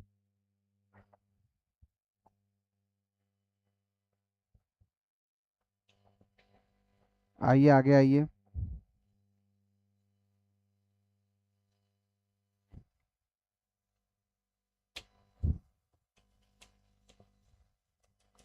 भारत के प्रत्येक नागरिक का कर्तव्य होगा प्राकृतिक पर्यावरण का संरक्षण एवं सुधार का।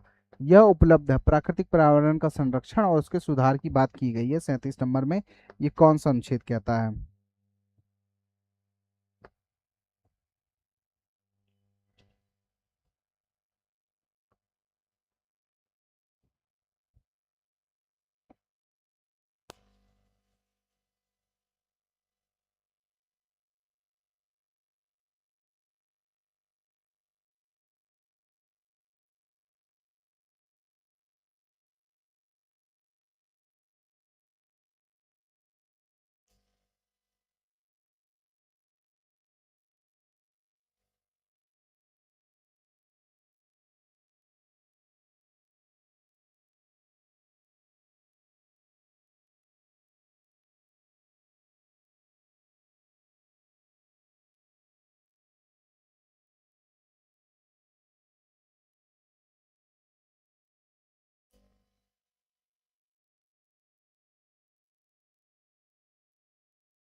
अभी टाइम का थोड़ा सा फ्लक्चुएशन था, इसीलिए सुबह और दोपहर में दोनों टाइम पे क्लास हो गई थी।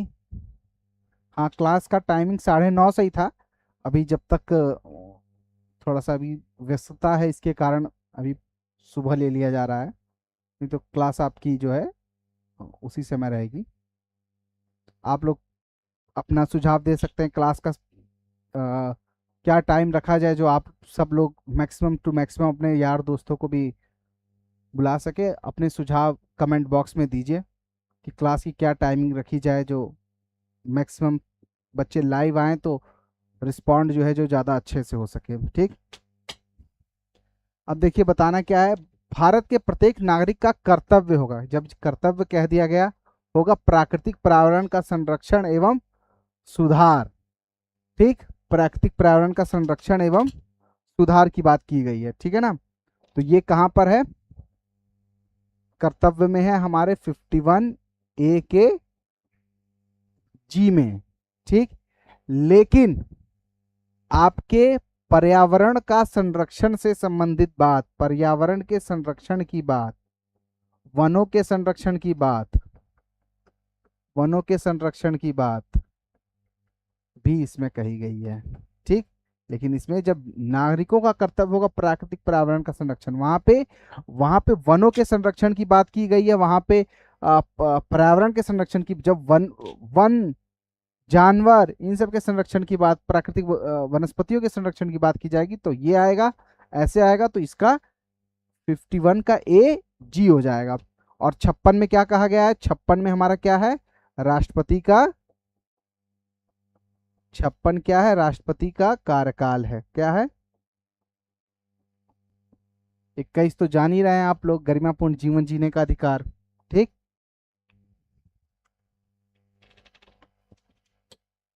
निम्नलिखित में से किस एक का संरक्षण भारतीय नागरिकों का मूल कर्तव्य है? निम्नलिखित में से किस एक का संरक्षण भारतीय नागरिकों का मूल कर्तव्य है? किसका संरक्षण करना भारतीय नागरिकों का मूल कर्तव्य है?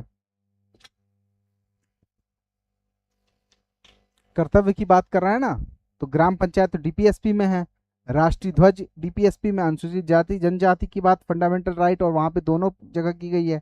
लेकिन वन्य प्राणियों के संरक्षण की बात हमारे इसमें की गई है। ठीक है ना।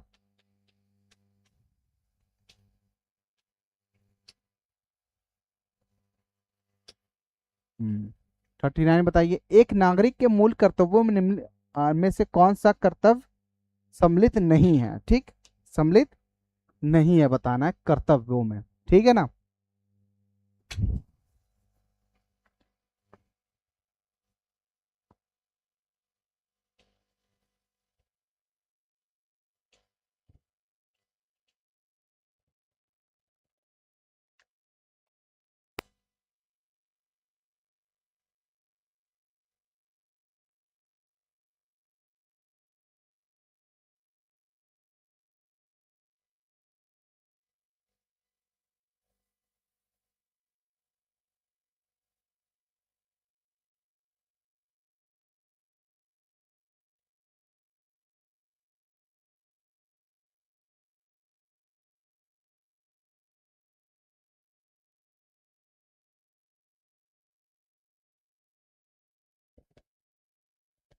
मूल कर्तव्यों में कौन कौन सा है?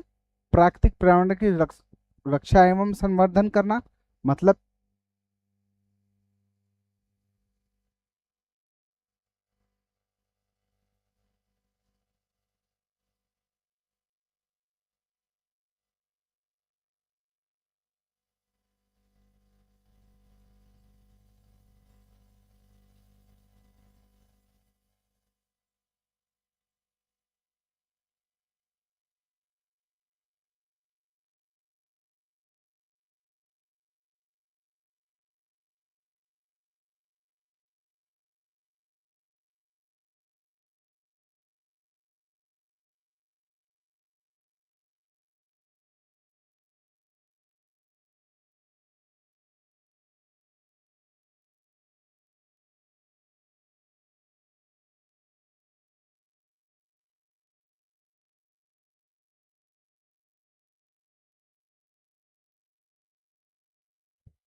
न्यायपालिका से कार्यपालिका का पृथक्करण ये किस में है?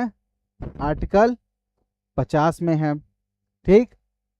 मूल कर्तव्य कौन सा है? मिली जुली संस्कृति से समृद्धि विरासत को संरक्षित करना। 40 का क्या हो जाएगा? बी, मिली जुली संस्कृति को विरासत को संरक्षित करना। बच्चों के लिए मुफ्त एवं अनिवार्य शिक्षा, फंडामेंटल राइट में भी है। 14 वर्ष से कम, प्री प्राइमरी डीपीएसपी में छुआछूत और परंपरा को समाप्त करना, आर्टिकल 17। मौलिक कर्तव्यों से संबंधित निम्नलिखित शब्दों में से कौन सा कथन सत्य नहीं है? मौलिक कर्तव्यों से संबंधित कौन सा कथन सत्य नहीं बताना है? ठीक। उसे परमादेश द्वारा प्रभावी बनाया जा सकता। परमादेश रिट की बात कर रहा है, परमादेश रिट रिट का कोई संपर्क ही नहीं है इस बात से। ठीक है, कौन सा कथन सत्य नहीं है? ये सत्य नहीं है। और दूसरा क्या कह रहा है? उन्हें संवैधानिक प्रक्रिया से भी बढ़ाया जा सकता है। हाँ, बढ़ाया जा सकता है।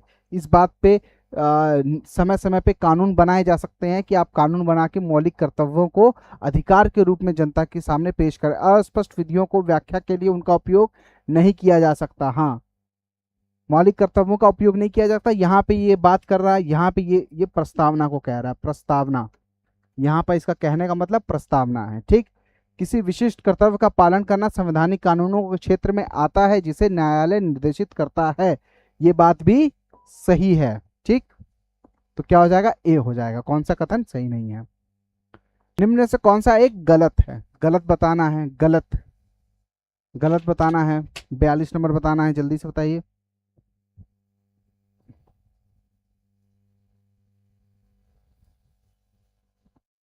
मौलिक कर्तव्य मौलिक अधिकार का हिस्सा है। अधिकार का हिस्सा है, ये तो एकदम गलत बात है ना। ये कहाँ से हो जाएगा? मौलिक कर्तव्य मौलिक अधिकार का भाग नहीं है, ये बात सही है।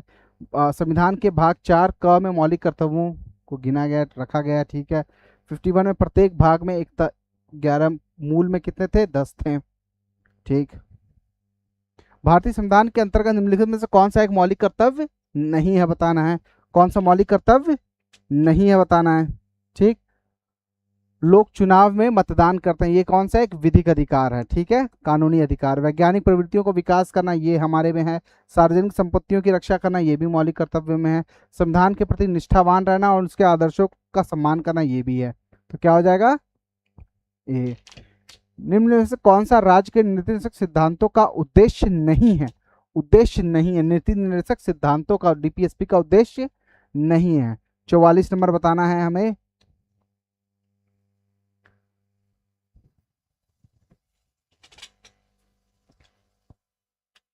एक कल्याणकारी राज्य की अवधारणा करना, ये तो है ही है। सामाजिक आर्थिक न्याय सुनिश्चित करना, ये भी है। न्याय हमने 3 प्रकार के न्याय की बात की, सामाजिक आर्थिक राजनीतिक। ठीक। तो ये तो है ही है। एक धार्मिक राज्य की स्थापना करना, धार्मिक राज्य की स्थापना करना नहीं है, इस्लामिक कंट्री नहीं है ये। एक धर्मनिरपेक्ष राज्य की स्थापना करना, ये बात तो है ही है। धर्म विहीन समाज की स्थापना करना, मतलब कि राज्य धर्म के किसी भी कार्य में हस्तक्षेप ना करे। 45 नंबर क्या कहता है? निम्नलिखित में से राज्य में नीति निर्देशक सिद्धांतों के विषय की पहचान कीजिए। विषयों की पहचान करना है, बताइए इसका आंसर। मादक फैक्ट्रियां एवं खाना खाना, बाल श्रम, बेगारी, बलात् श्रम।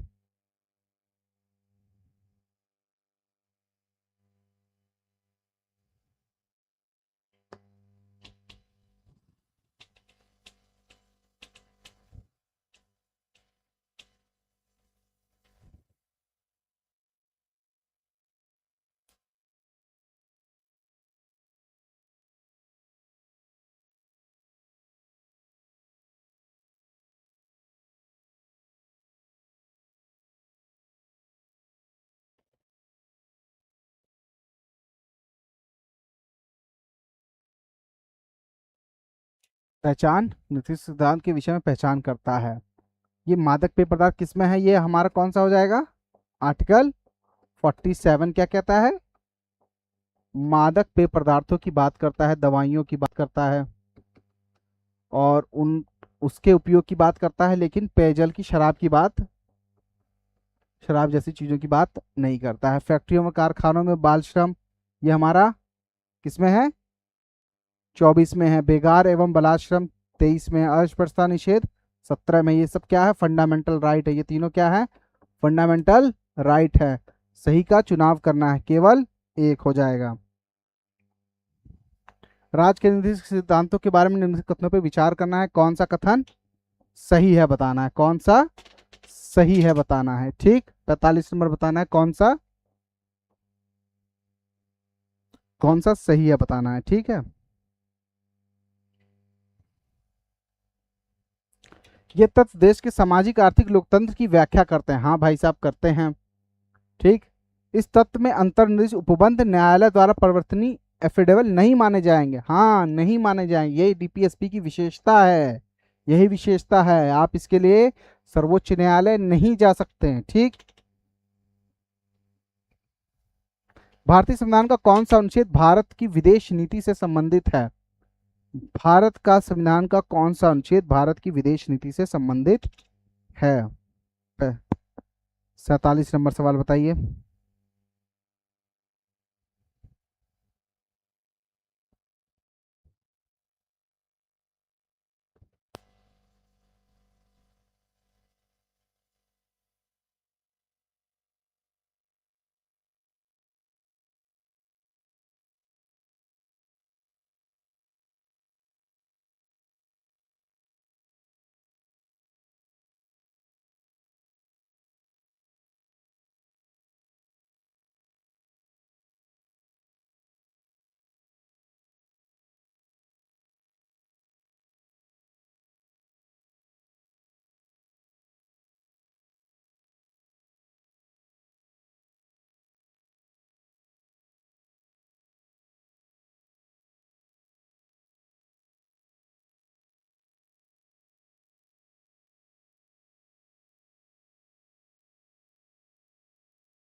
अच्छा, आवाज नहीं आई ना मेरी।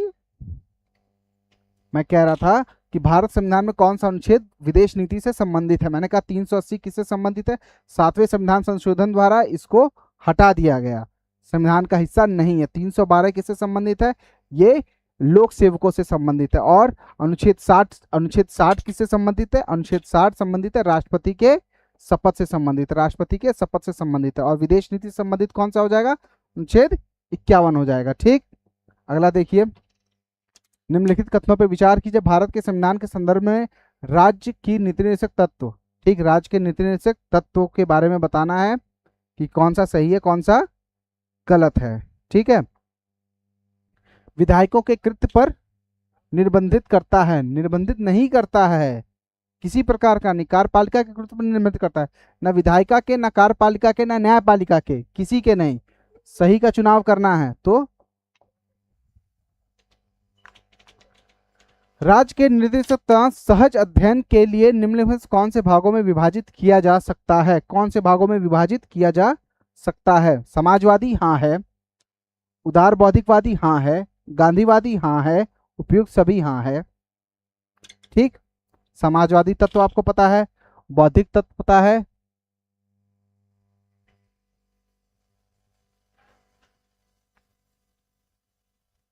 निम्नलिखित में से कौन सा स्वर्ण सिंह समिति 1976 के सदस्य रहे हैं, स्वर्ण सिंह समिति में 1976 के सदस्य कौन कौन रहे हैं हमें बताना है।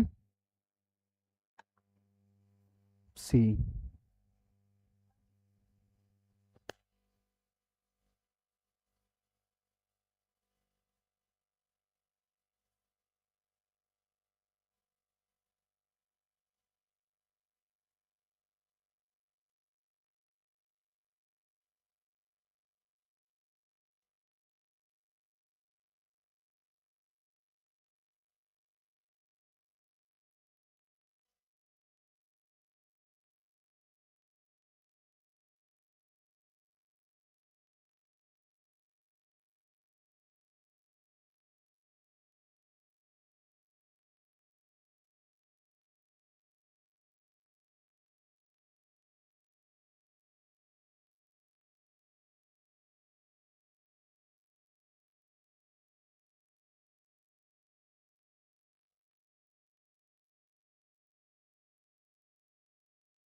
सही आ रहा है। ए के अतुल्यम, ए के रे स्टीफन और हमारे स्वर्ण सिंह जी, ठीक। और कई कई जगह देखिए, कई कई जगह हरदेव जोशी को भी बोला जाता है, लेकिन हरदेव जोशी उस मेन कमेटी के सदस्य हमारे नहीं थे। तो सी हटा देना, तो क्या हो जाएगा? निम्न में से भारत के संविधान के किसमें पर्यावरण संरक्षण, संवर्धन तथा वन एवं वन्य जीवों की रक्षा का प्रावधान किया गया है? किसमें प्रावधान किया गया है?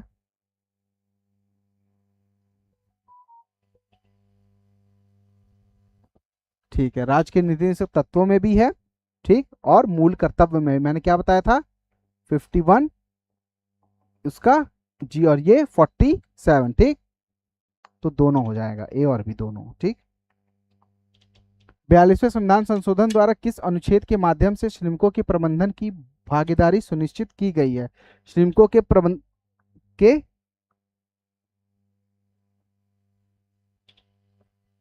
इसका क्या हो जाएगा?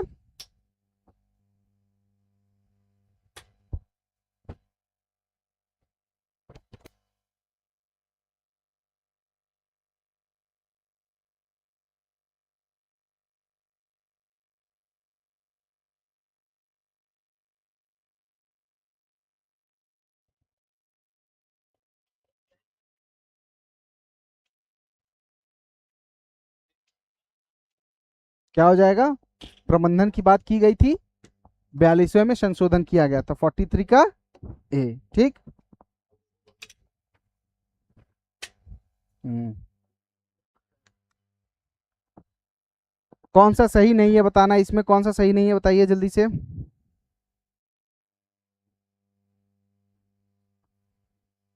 देखिए, ग्राम पंचायतों का गठन, ठीक, सही नहीं बताना है ना। समान ग्राम पंचायतों का गठन, ये देखिए उल्टा हो गया, ये ग्राम पंचायतों का गठन ये इधर होना था, ये इधर होना था। समान कार्य के लिए समान वेतन, ठीक। इसमें एक और ई ऑप्शन बनाते हैं, none of these, none of none of these, ठीक है। तो ये क्या हो जाएगा? समान नागरिक संहिता, ये ठीक है। 39 ए क्या कहता है? सामान्य न्याय एवं निःशुल्क विधिक सहायता 40 ग्राम पंचायतों का गठन कहता है, और 50 में कार्यपालिका के पृथक्करण की बात की गई है।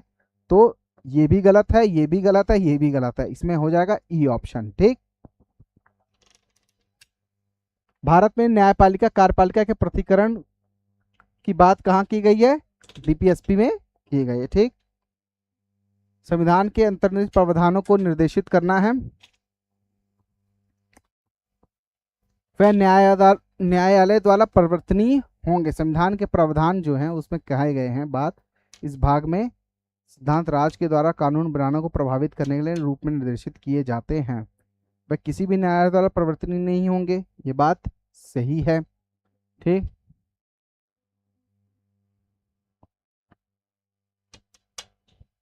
55 नंबर सवाल बताइए।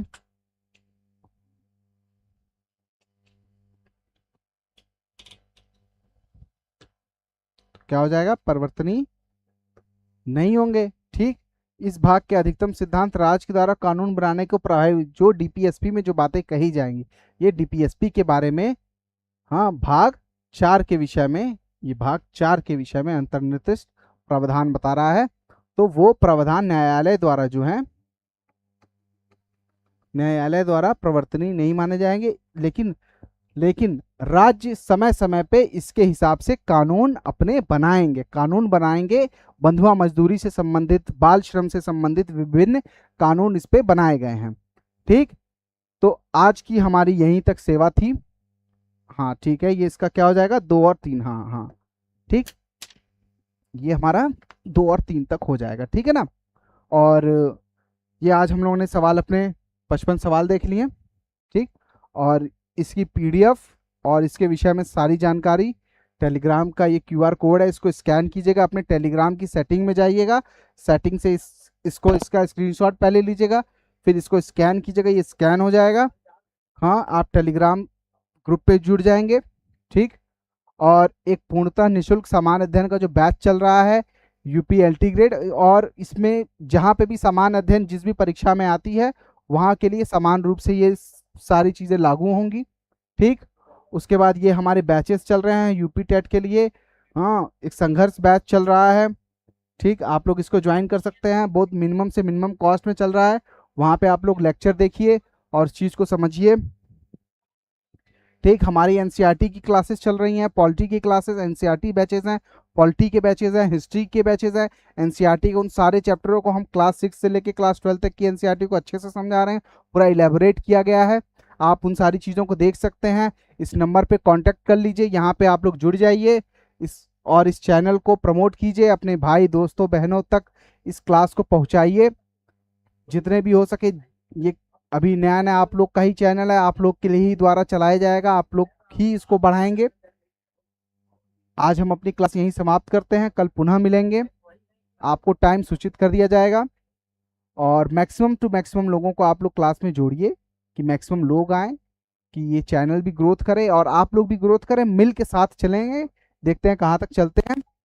आप लोग क्लास में आए, ये सारी चीज़ें नोट कर लीजिएगा। इस पे अभी तो थ्योरी की क्लासेस भी चलेंगी, थ्योरी की क्लास में बड़े विस्तार से पॉलिटी के हर एक कॉन्सेप्ट को, हर एक वर्ड को अच्छे से विस्तार से समझाया जाएगा कि आप लोग समझ सकें। ठीक, चलिए ठीक है तब, बहुत बहुत धन्यवाद, शुभकामनाएं आप सबको। कल पुनः मुलाकात करेंगे कुछ सवालों के साथ। धन्यवाद।